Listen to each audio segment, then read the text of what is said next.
October 15, 2024, News Report 1. According to a report by Yonhap News Agency on October 15, the South Korean Joint Chiefs of Staff announced that North Korea destroyed a road located north of the Inter-Korean military demarcation line, cutting off land traffic between the two Koreas.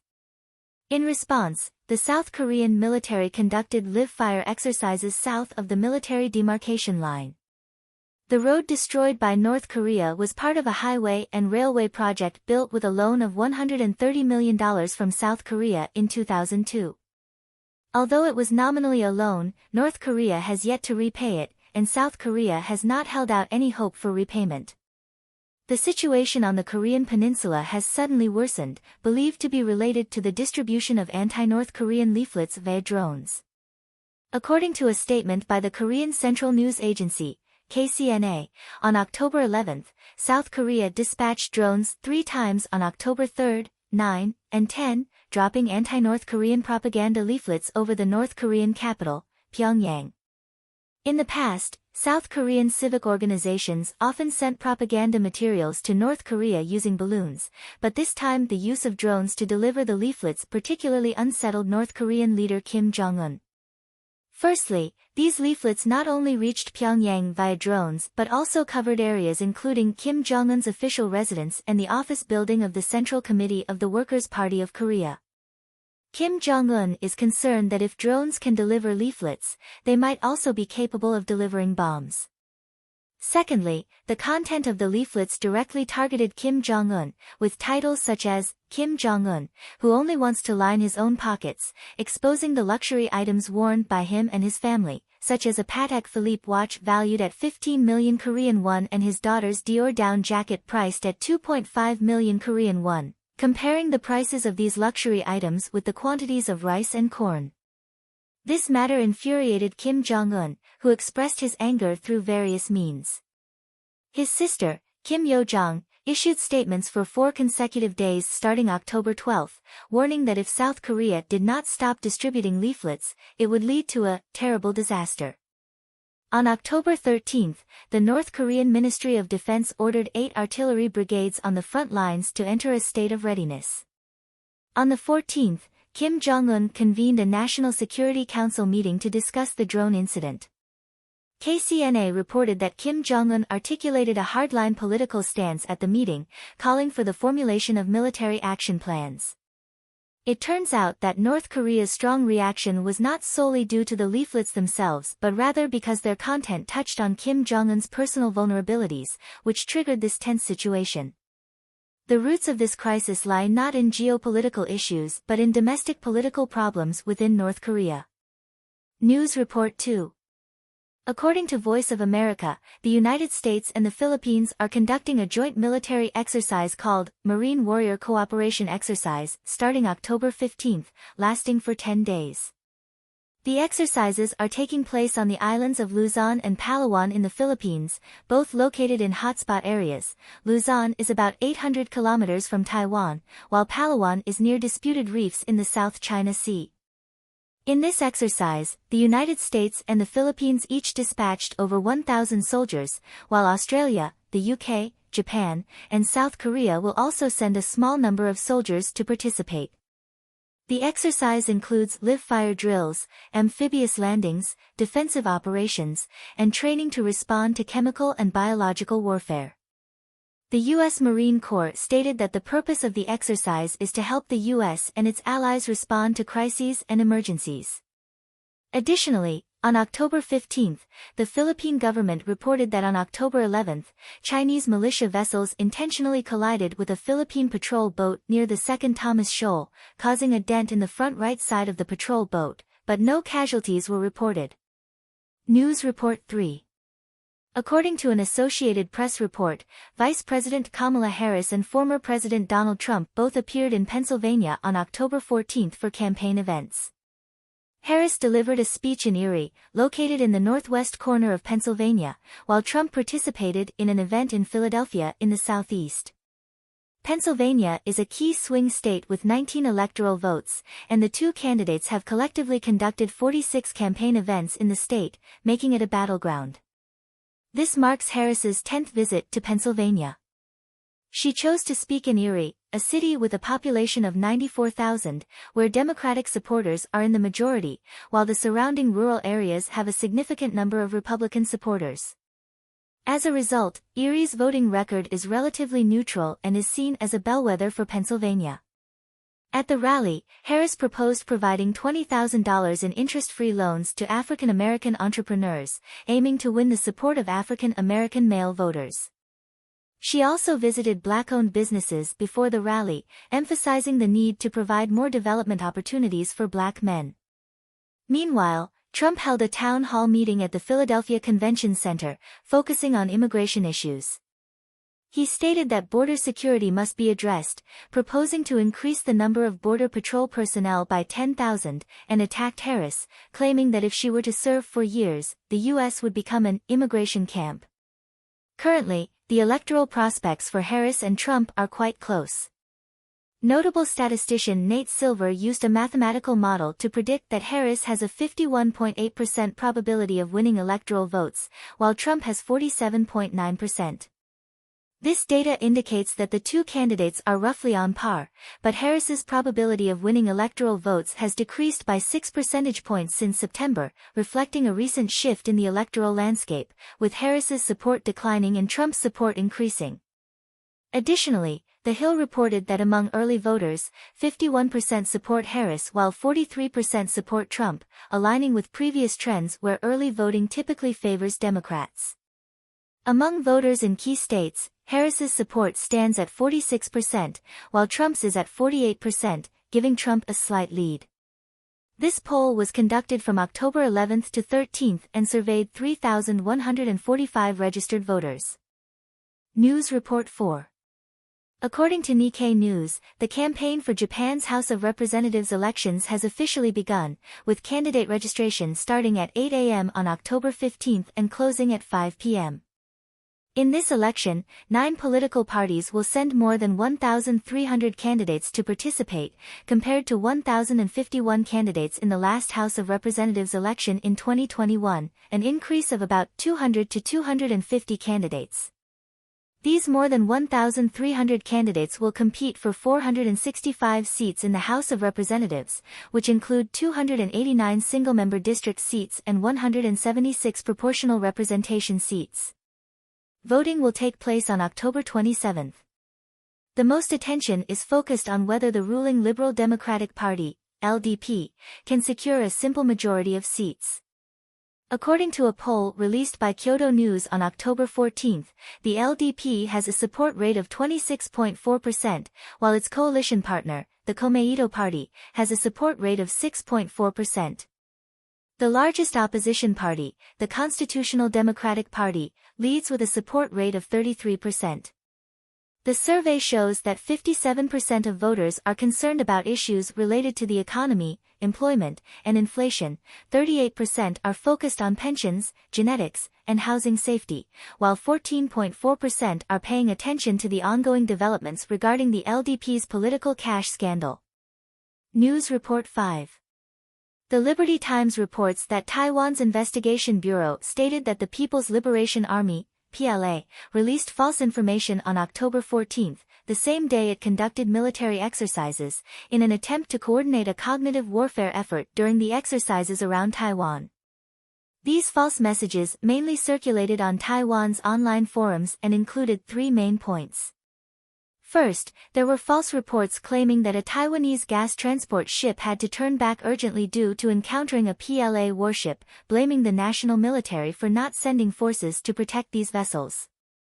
Second, there were claims that when the PLA announced its military exercises at 5 a.m., the Ministry of National Defense was still asleep, alleging that the Internet Army and the Coast Guard administration failed to grasp the situation in advance, and that the gas ship had not received government notifications.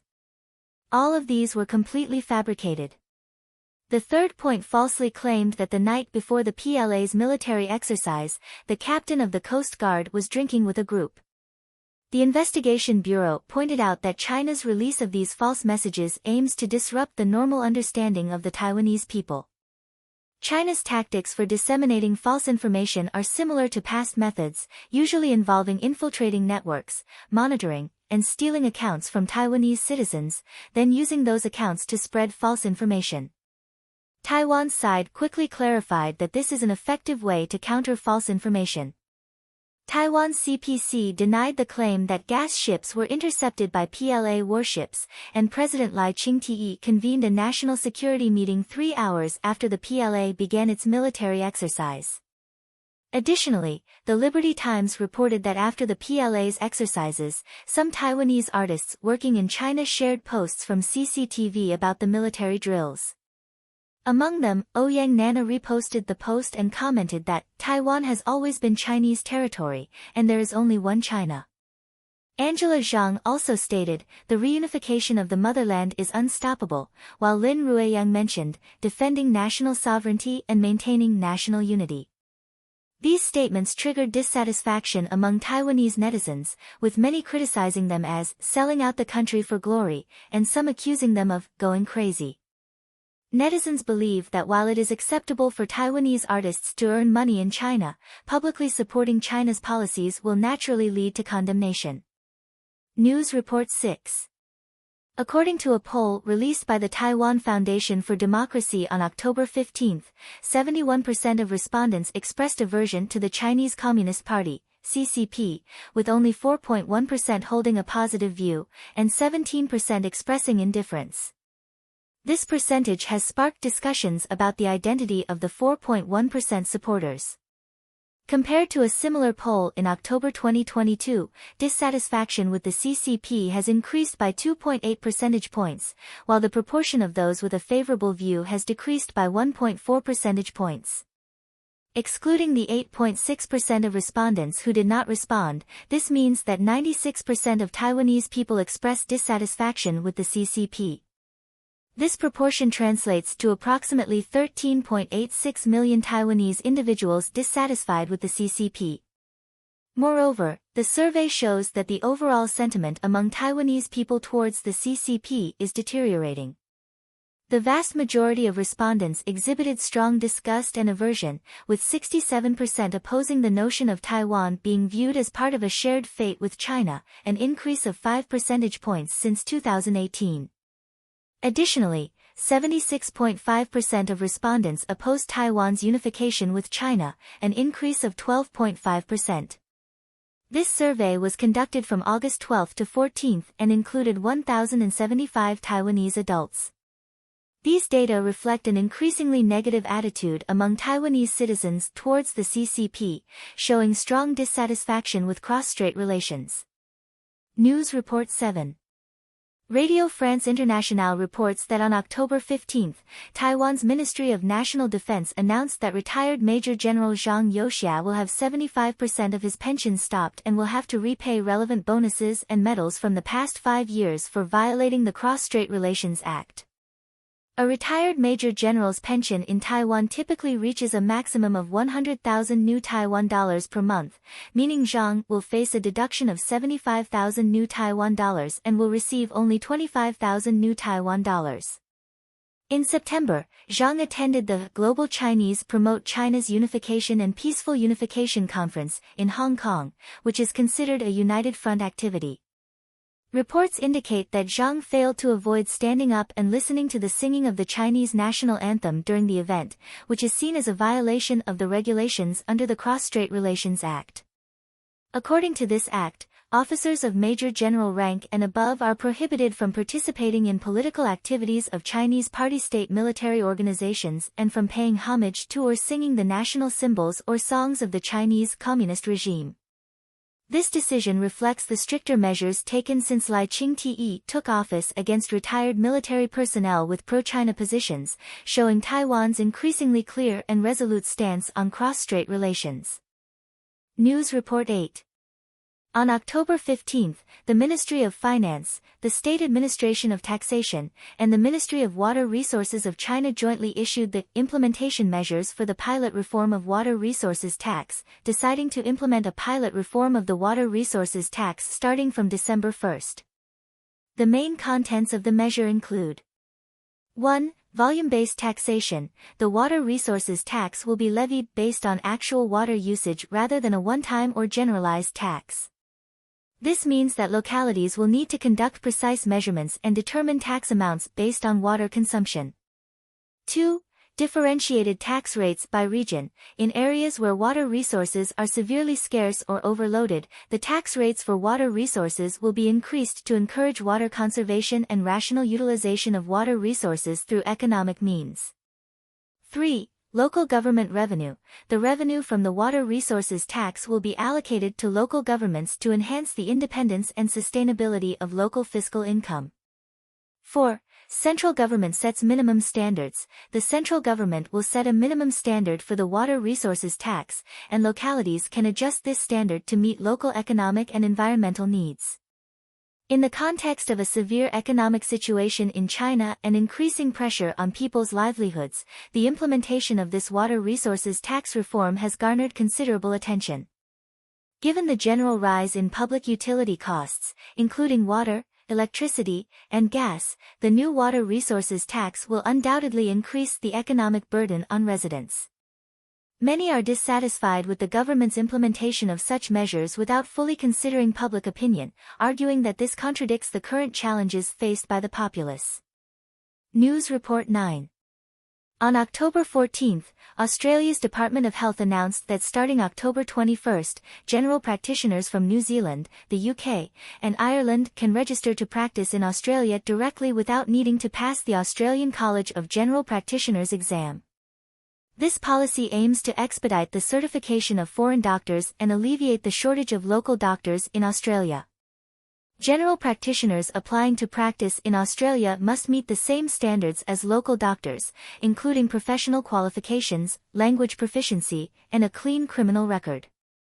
Additionally, during the professional adaptation period, foreign doctors will need to undergo 6 months of supervision. The Australian College of General Practitioners stated that in previous exams, about 1/5 of doctors from these 3 countries failed, mainly due to communication skills or knowledge issues, necessitating extra training. However, some experts warn that this policy may affect patient safety, arguing that the government's decision is too hasty and could pose potential risks. News Report 10. Radio Free Asia reports that on October 14, the Tsinghua District People's Procuratorate in Chengdu, Sichuan Province, filed a lawsuit against Chinese human rights lawyer Lu Siwei, accusing him of illegal border crossing, which could result in a prison sentence of 1 to 3 years.